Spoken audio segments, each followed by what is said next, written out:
listening to you and asking you what you think, and also the gentleman will be weighing in on your thoughts. So be prepared, stand by to do that. Meanwhile, let's switch gears to the referendum talk now, and the push continues.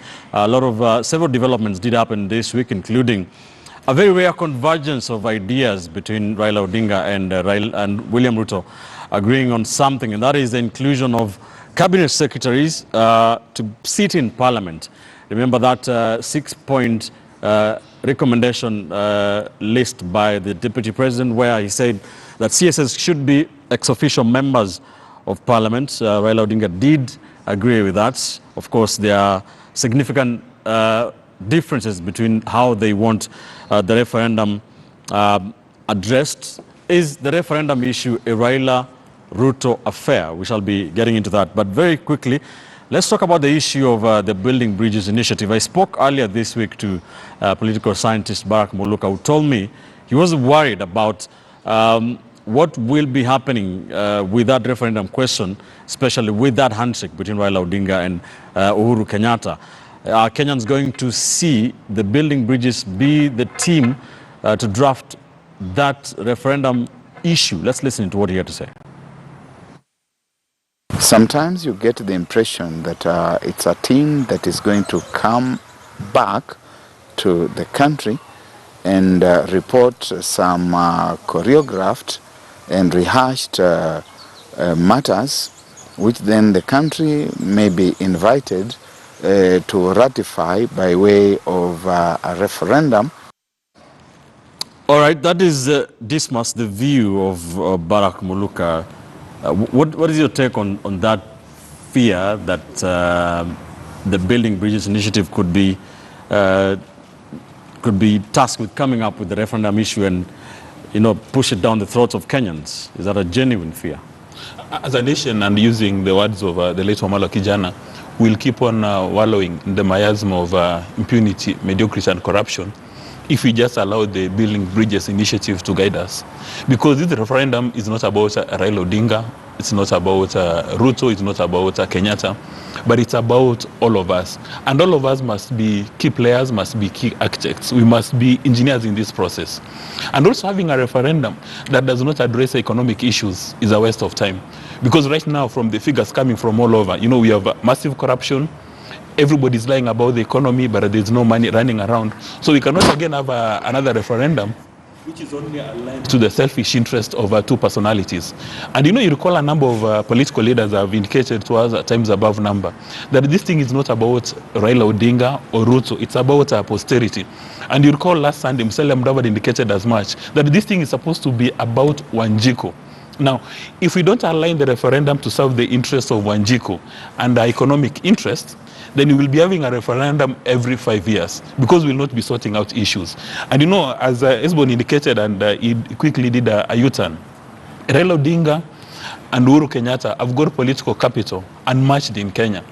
So they must step back and allow a process which is driven by Mora and Wanjiku and merely support the conclusions, or maybe offer clarity on conclusions. But if you come up with a referendum question, maybe to stop Raila from becoming a president or to stop Ruto from becoming a president, then will not be making sense. Kenya is a going concern where the interest of everybody must be taken into account.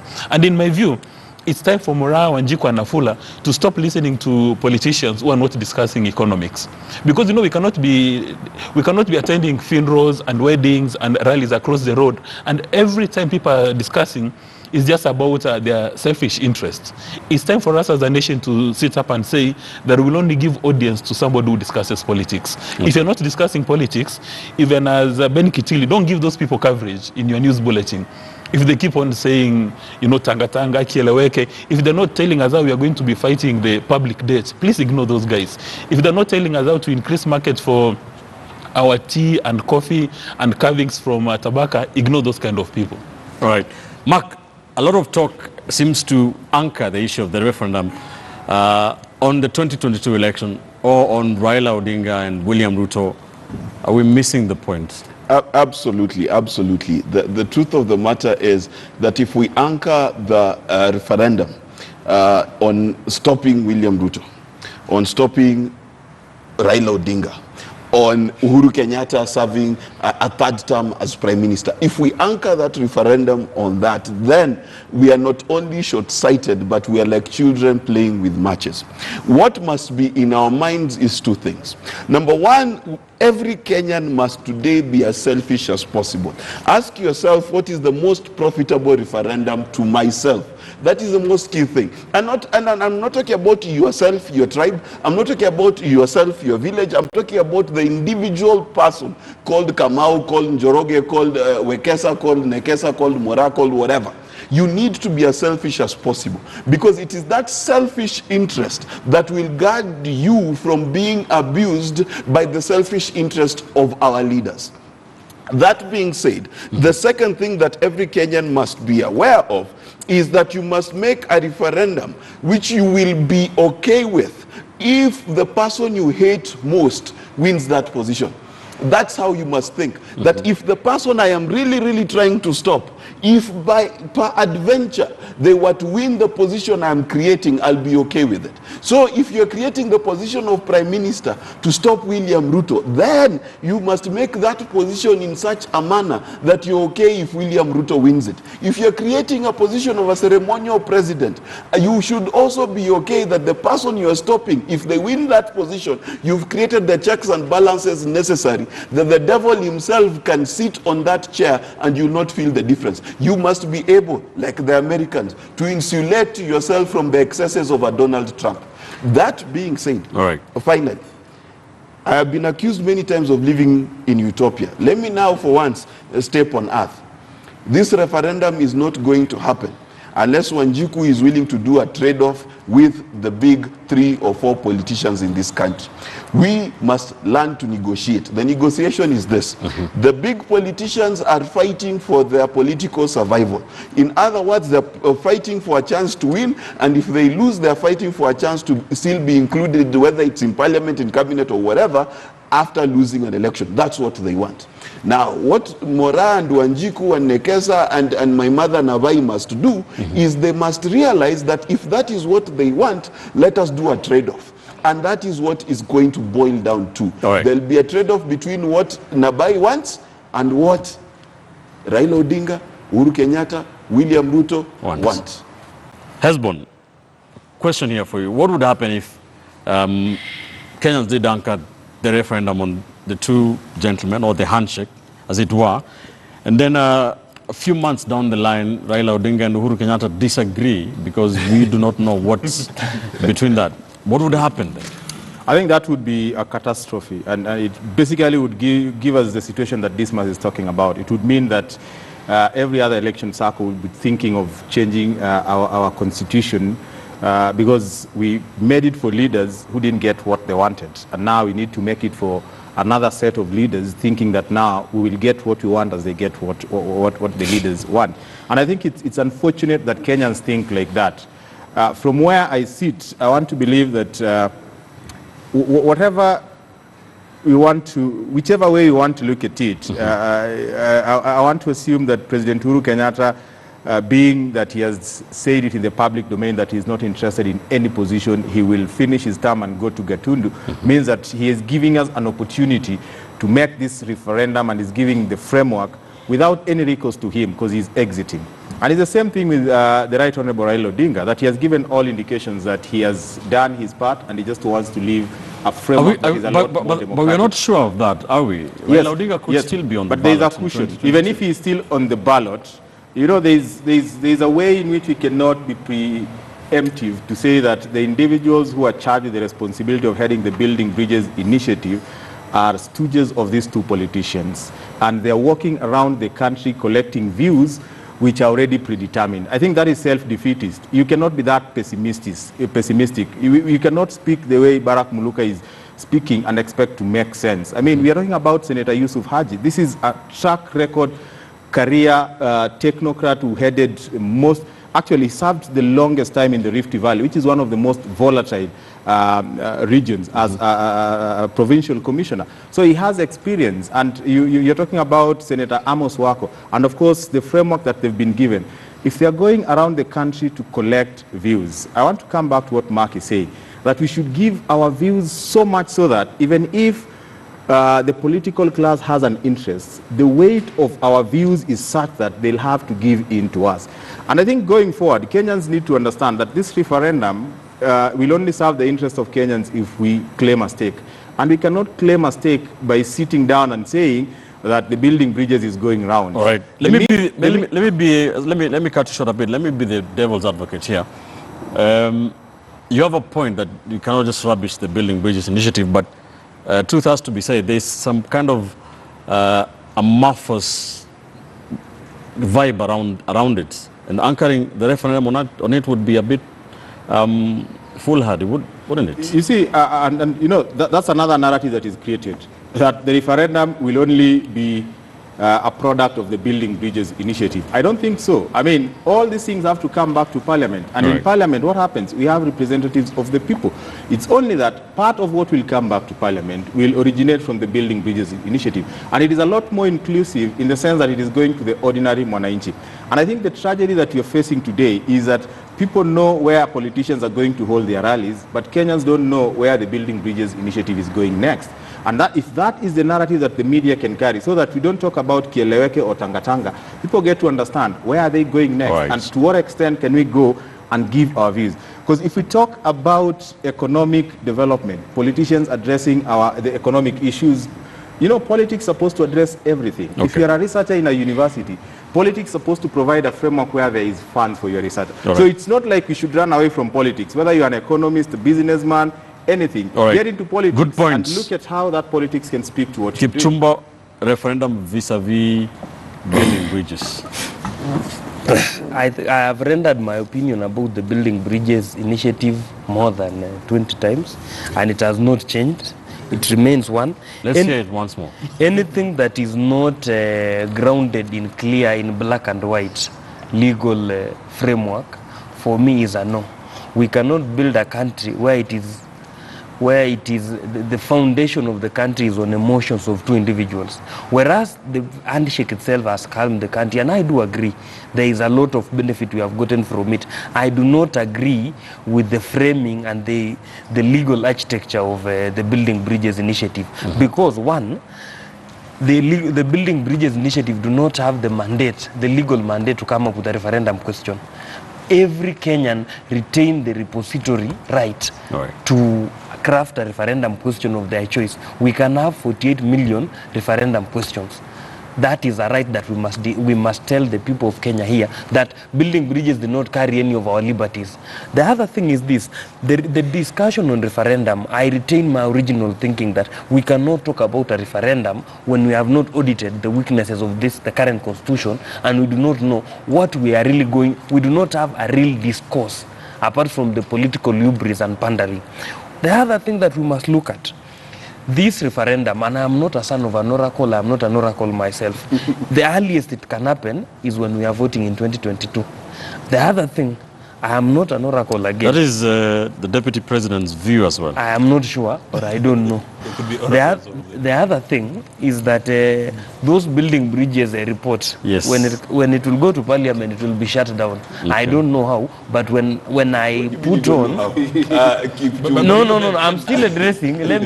I don't know, but when I look at it, my political strategy... Now you are an oracle. No. My political strategy...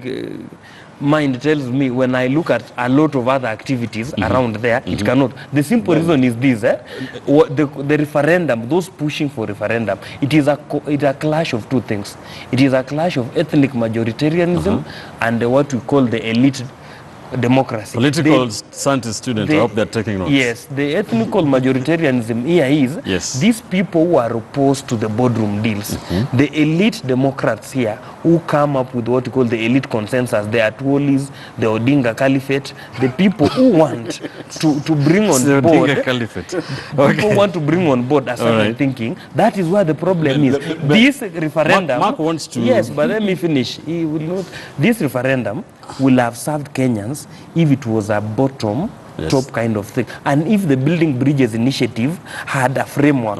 The Building Bridges, by this, is a good thing where the country can vent, a position where the country can just stop to itself, listen to itself and vent. But the problem is this, Ben, as I conclude, how will you tell the youth of this country tomorrow that we are auctioning you for 7.4 billion.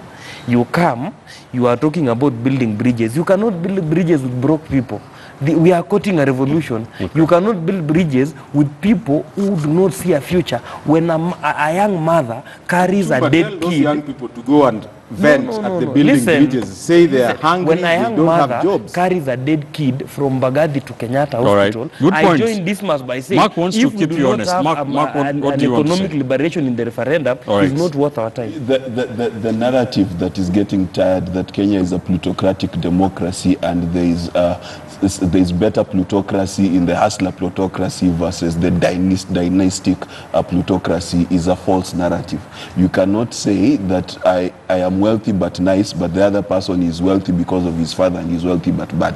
That line is tired. Number two, you cannot say that it will be defeated in parliament when as yet you do not have a question as to what the parliamentarians will vote for, unless you are confessing to a scheme by certain parliamentarians who are already, without knowing what the question is, against the referendum for the very simple reason that they have interest in 2022. Now, let me finish. Let me finish. I have the right to correct also when No, you but addressing you did say that thing will be defeated. So let's be clear that you cannot even then talk about building bridges and say that because it is not bottom up, top down, the way you imagine it is, even though they are going round to talk to people, that it will be defeated. The truth of the matter is, if a good idea comes and it did not come from me, it does not mean that we as the public are foolish enough to say that, oh, Raila Odinga came up with a good idea, let's trash it, or William Ruto came up with a good idea, let's trash it. That is belittling the Kenyan people, no matter which large terms and caliphate terms we will use. I need to end this Politics 101 lecture. But what is the Odinga Caliphate? You know, we have the believers. Look at it this way, Ben. We have the believers that the handshake is doing good. That's the Odinga Caliphate. It's a definition I'm giving you. And then we have the people. I need first to correct Mark and then offer you the definition. When Mark talks about, when I talk about the building bridges report being defeated, it will be defeated because of this. We need to have this BBI people and whatever the people are advancing it to make it as more inclusive as possible. Most our parliamentarians behave in a very funny manner. If you do not include them in anything you are doing, you cannot expect them to come and rubber stamp you. All right, let's talk about one more thing. One more thing. He has not told us what the Odinga Caliphate is. He has pussyfooted on the issue. Like Mark would say. So, also this past week, Raila Odinga and William Ruto had a very rare convergence of ideas. We all know that both gentlemen have presented the two main proposals for the change of the executive. Raila Odinga wanting the executive expanded, Ruto wanting a raft of things, including a position of a leader of official opposition. Very different. Raila wants a parliamentary system. Ruto wants a presidential system as it is, with a few additions. But they agree on one thing, that cabinet secretaries must be members or must sit in parliament. What is your take on that, Dismas? Well, you know, I'll tell you for a fact that Raila Odinga and William Ruto agree on everything. You wouldn't say that one is maybe on the left and another one is on the right. They agree on everything. They put up the original ODM manifesto together. And that's a manifesto which keeps on going, jumping from one political party to another. They get a soft copy and do a bit of editing. So they agree on everything. The only thing they don't agree, as we are seated right now, is on who is going to become president in 2022. That's the only point of departure. That the rest, whether you're going to have an elected person serving in the cabinet, if they have a chance of having a pepper steak and maybe coffee, because I understand some of them do not consume alcoholic beverages, in a space of 1 minute, they'll agree on everything. But Ruto does not want prime minister. The original ODM has been wanting that issue of prime minister, even way before Naivasha. But Ruto does not want that position now. That is just simply public posturing. Believe you me, William Samoei Ruto does not lose sleep in the middle of the night simply because he thinks maybe Kenya is going to be a presidential system or Kenya is going to be a parliamentary system. That one doesn't make him lose a kilo. What makes him lose a kilo is that if he doesn't become a president in 2022, or he doesn't become the prime minister, whatever the top position would be, if he doesn't go with the prize, that's what keeps him awake. Okay. That's what keeps Raila Odinga awake. That's what keeps all these politicians awake. It's not as if they've got very strong policies. They say that if it's not a parliamentary system, I'm out of this place. No, they are pursuing their selfish interest. And that's why I'm very delighted that for the first time, this oracle from Nandi, from Uasin Gishu, has agreed that what we need is a conversation about economics, and more economics. Right. Because you see, that's where the rubber meets the road. Okay. You see, for Ruto doesn't care. Are you going to be a presidential system or a parliamentary? He wants to be at the top, okay, whether it's presidential or parliamentary. We only have 3 minutes, so I have to let the other gentleman weigh in. Mark, do you agree? What do you think between the politics of the two gentlemen and this convergence they're having now? The truth of the matter, Dismas has put it very well. The only thing that Dismas has missed out is they also want an insurance policy. So they either want the top position, and if they fail that top position, what is the insurance policy? And as is correctly put it, what will happen is this, okay? The two questions that will be there will include a top position, and it will include an insurance policy for the person who fails, because they know when the two of them fight, one of them will fall to the ground. Now, whether the ground is the blackout that Kalonzo and Raila has gone through, none of them wants that. On that they agree. If you sit to William Ruto and Raila Odinga and ask them, if one of you loses the election in 2022, do you want to go back to oblivion? They'll tell you no. So that is very clear for us. Now, what Kenyans must understand is that position will not change. The only thing that we are discussing is that there is a car that has been chosen for the wedding. The color of the flowers is what we are discussing. That is the only thing that is left to discuss there. Right. But what is not on the table at all is what courage is going to carry Mora to that wedding. The wedding is happening. But will Mora go in a Toyota Prius or on a bicycle or walk to that meeting? That is the question. Okay. And Mora needs to negotiate on herself, for herself, as the wedding committee is still sitting. Hezbollah. I think the fact that they both want cabinet secretaries in parliament is something that is valid, and it has more pros than cons. And then where they disagree, you also realize that they are trying to address the same thing. They both live in Kenya, they understand the problems in Kenya. The two of them are trying to address the issue of winner takes it all. And there's some selfish element that can be perceived in the sense that one wants it done in a different way, and you can see the way they position themselves if you are critical. And then the other one wants it done in a way that does not give an executive position, but gives an elective position in the mold of an official leader of opposition. Yes. So the two ways are plausible in as far as they are addressing the winner takes it all. Okay. I tend to identify with the creation of a constitutional opposition leader, because then there is an insurance. Okay. With the prime minister, I'm not so sure how it's going to work. All right. Kipchumba, very quickly, 30 seconds only. Having cabinet secretaries sit in parliament in a parliamentary system, like what happens in the UK, or having it where they are being quizzed by the leader of opposition, or which one works best? I think retaining my original thoughts on the referendum and all the thing around it, I'll just comment as any other person, not a pro or a con. Having been in the 6 years of this, the 2010 constitution, about how our cabinet secretaries have carried themselves, the best thing they have done is to update us on Facebook and to have good bow ties and English. The best thing that we should do going forward, they should have a constituency, so that when they go there, they realize that a sample of Kenyans, what they are going through. Right. What we have currently are people who come from Karen, Muthaiga, and head to their offices with those sirens. They do not know what is happening. And then the other thing is, you got these people from offices, they were CEOs or something, they do not know the real problem. The last time they saw poverty is around 30 years ago, and some of them were born with silver spoons. Good pointers. They just see poverty from TV station. Let them be in parliament.